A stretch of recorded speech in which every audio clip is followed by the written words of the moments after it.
Hey there, in this video I'm going to discuss how to run an analysis of covariance and interpret the results in SPSS. I am going to work through this example that's available on Canvas. If you'd like to follow along, you can go here. The data set we're using in this example is here, and here's a syntax file if you'd like to recreate everything I've done through syntax. There's also an example results write-up here in the on Canvas as well. First document here is just the different steps, how you'd click through SPSS. The steps for running. You'd go to Analyze, Journal Intermodal, Univariate, and I'm going to walk through those in this video as well, but I've written them down here for you to follow. And then this is the example that we're going to go through in this video. So let's look at the example real quick. So an educational psychologist is interested in comparing problem-solving skills for 3 groups of adolescents: those who have not reached Piaget's formal operation stage, those who have just reached the formal operation stage, and those who have been in the formal operation stage for more than 6 months. So the dependent variable is the number of problems that a child can correctly solve on this problem-solving task, and the covariate is a measure of creativity. So we have 3 groups of adolescents, one at each one of these different developmental stages in life, and there's 7 students within each stage. We have a measure of their problem-solving ability, and then a measure of their creativity. So we want to examine where there are differences between adolescents at these 3 stages in their problem-solving ability, while also controlling for a measure of their creativity. So creativity in this case is our covariate, and problem-solving ability is our dependent variable or our outcome. Our independent variable, the variable that we're most interested in, is the 3 different developmental stages. The first thing I want you to notice is how we actually type these data into SPSS. The SPSS data file will look a lot like this. Person 1 is in group 1. They have a problem solvability score of 143 and a creativity score of 205. Let's pull up the data set and look at that. I've also provide you here with the average problem solving score and the average creativity score for the sample. So if you're typing these data in yourself, you can just run a mean or some descriptive statistics on problem solving and creativity to make sure you get these means within rounding. Then that you type the data in correctly. I also provided you the same thing on the assignment, so you can check that you've entered your data into SPSS correctly. But if we pull up the data set, you can see they're already here. Person 1 is in stage 1 of development, have a score of 143 and a creativity score of 205. So that's how we'd enter the data in for all 21 participants in this study. So there were 3 groups, 7 in each group. Kind of some preliminary analysis you might want to do before you run the analysis of covariance. One thing I like to do is assess whether the covariate is significantly related with the outcome. And I typically do this with running a Pearson's correlation between the covariate and the outcome. So we just go to Analyze, Correlate, Bivariate, just bring over Problems and Creative, click OK here.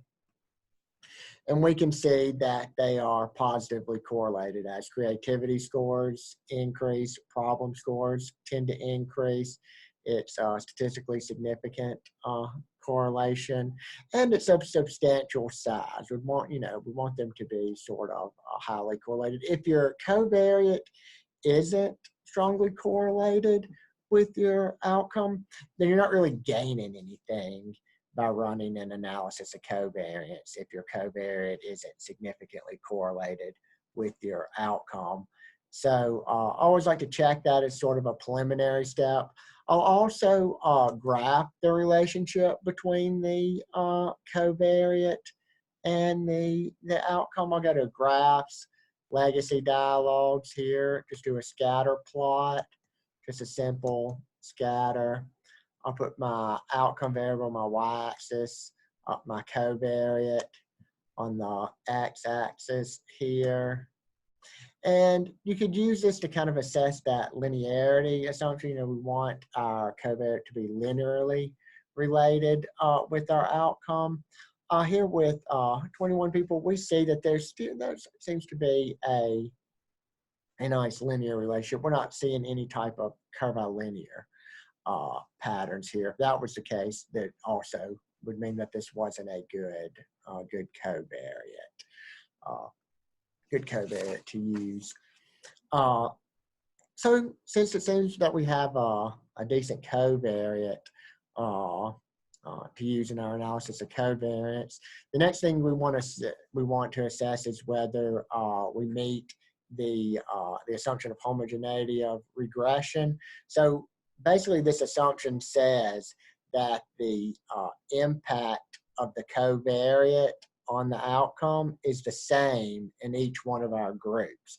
So the impact of creativity on problem-solving skills is the same for each stage of development that we're examining here. So it's an interaction effect in a sense that we're analyzing.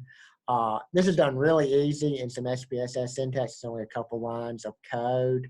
To do it through the drop-down menu, we go to Analyze, General Linear Model, Univariate. We bring over our dependent variable, problem-solving skills, to our dependent variables box. Our independent variable over here to the fixed factors box, different stages adolescence we're in. And then our covariate over here to the covariate box. We then click on this model option here, and we want to build our terms.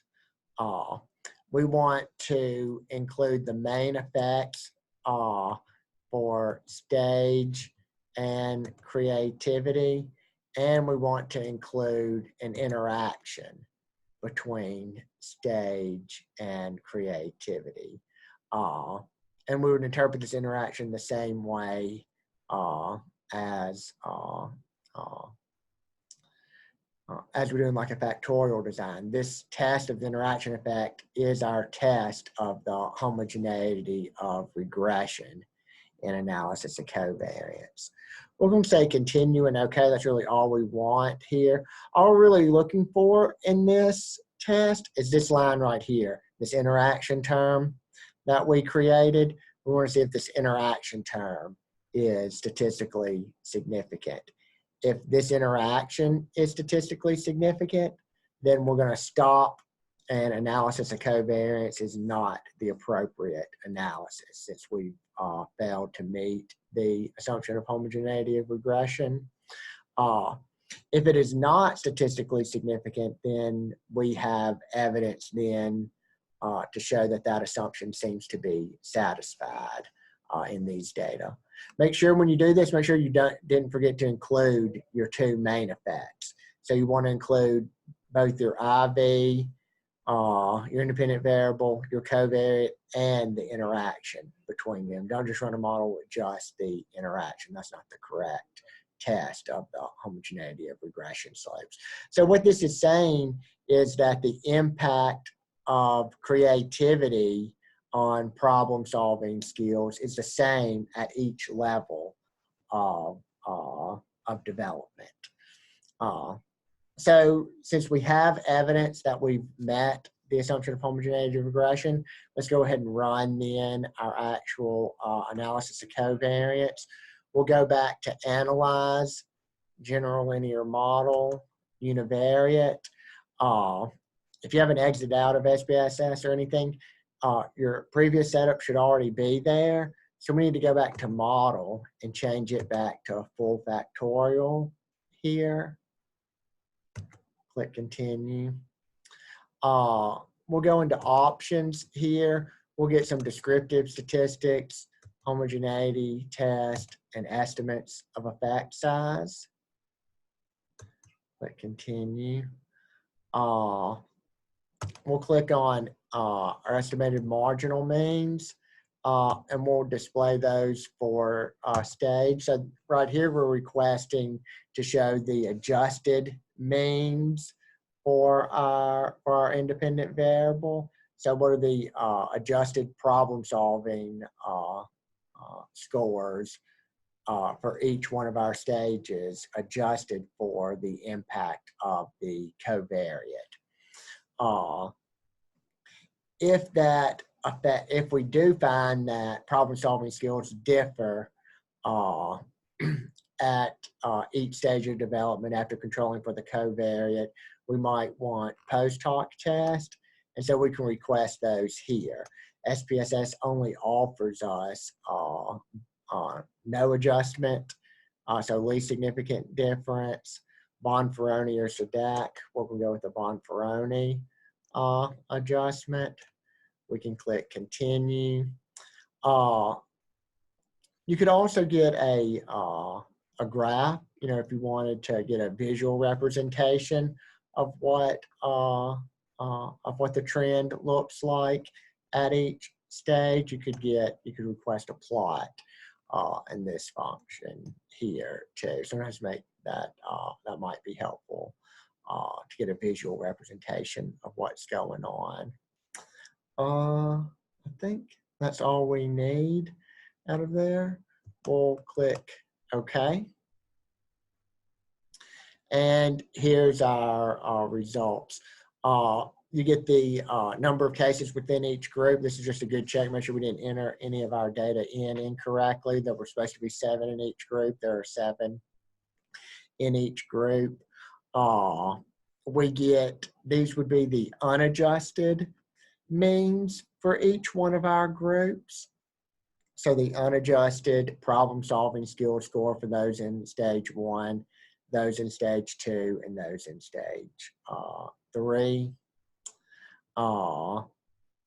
We also get a test for equality of variance. Remember, the analysis of covariance makes all the same assumptions that the analysis of variance does, along with 3 additional assumptions that the covariate was linearly related with the outcome, the homogeneity of regressions assumption that we just checked, and that the covariate is measured without error, which is probably a lot of times in the social sciences, is probably violated to some degree. If we had a measure of reliability for our creativity score, we're not given it in the problem, we might want to report that in our results. But we also make all the same assumptions that we make in ANOVA as well, right? That there's an independence assumption, so observations at one stage in no way impact observations in the second and third stages, and so on. We make an assumption of normality and homogeneity of variance assumption as well, right?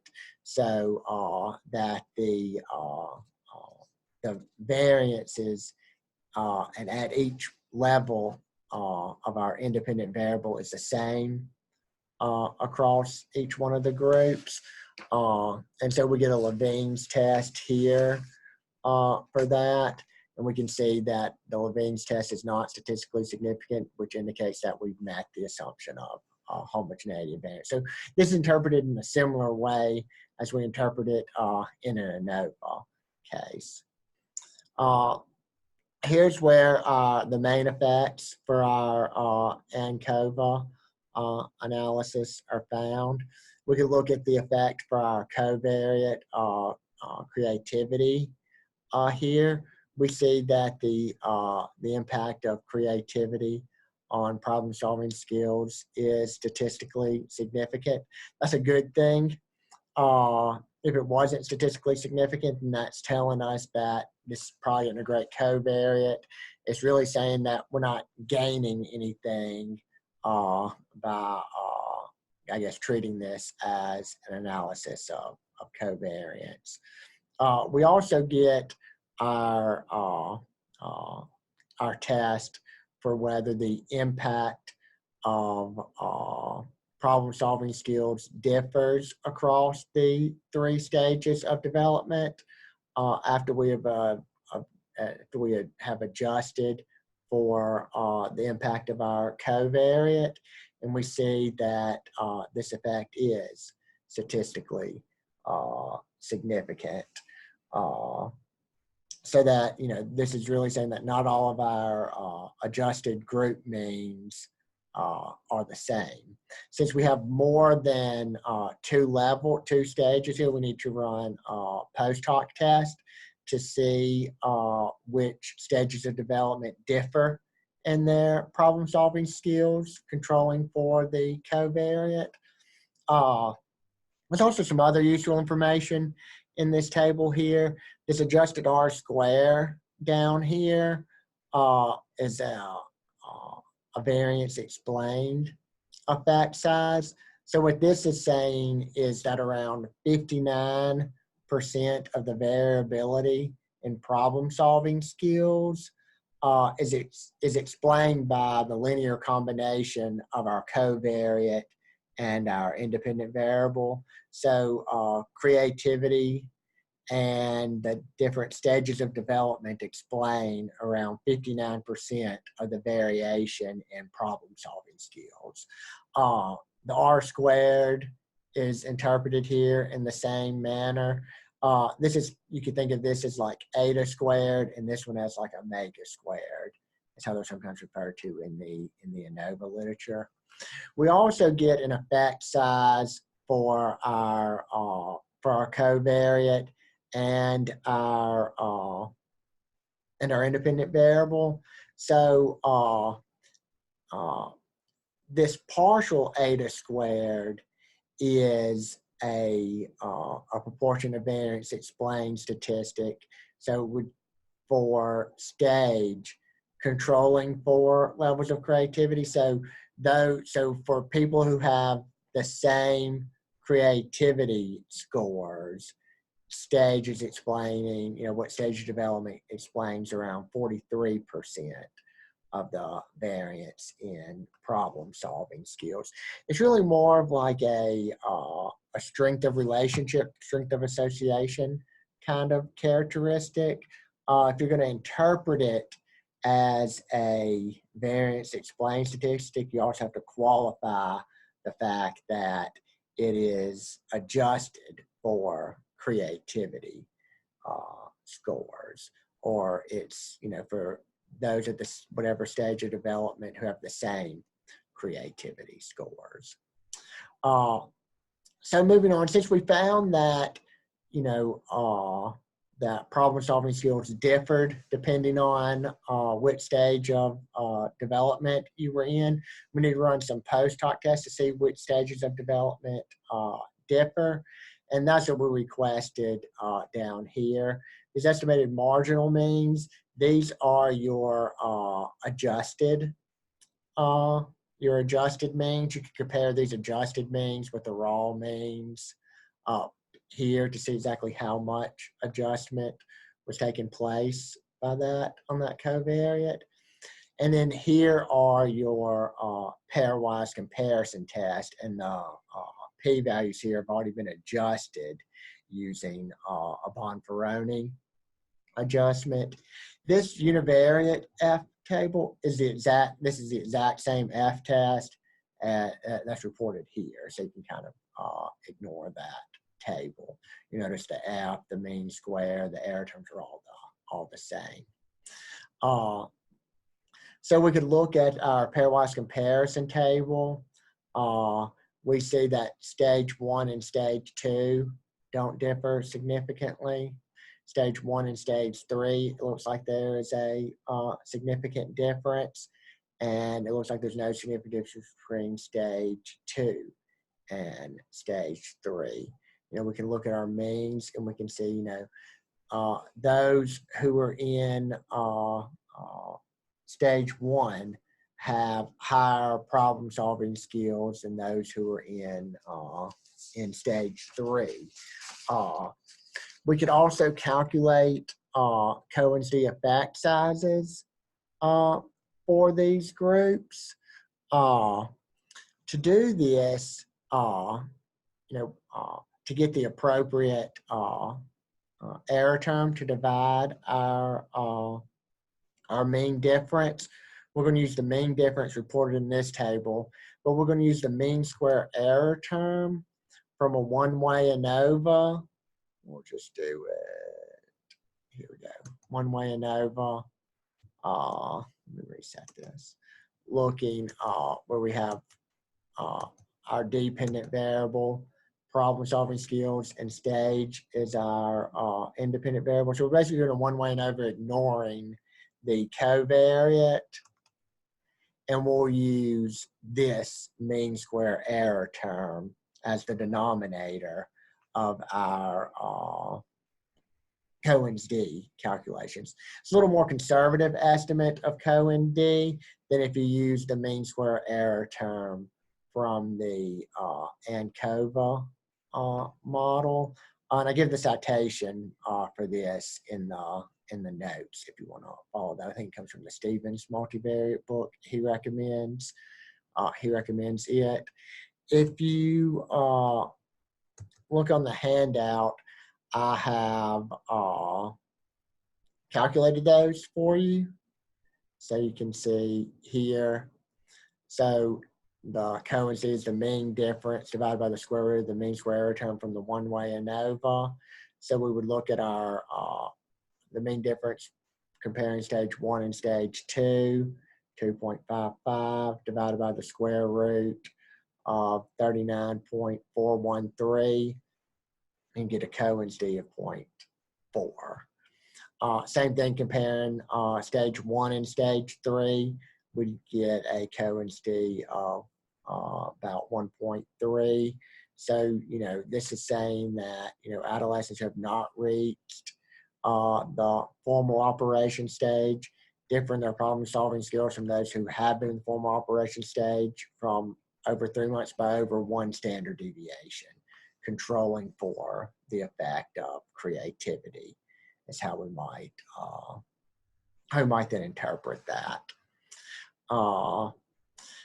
If you have any questions, you know, always shoot me an email. I tried to annotate this output, you know, to the best of my ability, you know, marking everything you should kind of be on the lookout for. You know, like I said, if you have any questions, let me know. I'm always happy to answer any questions or concerns you might have. And I also gave an example write-up of these results here. You can find on Canvas as well. Thank you. Bye.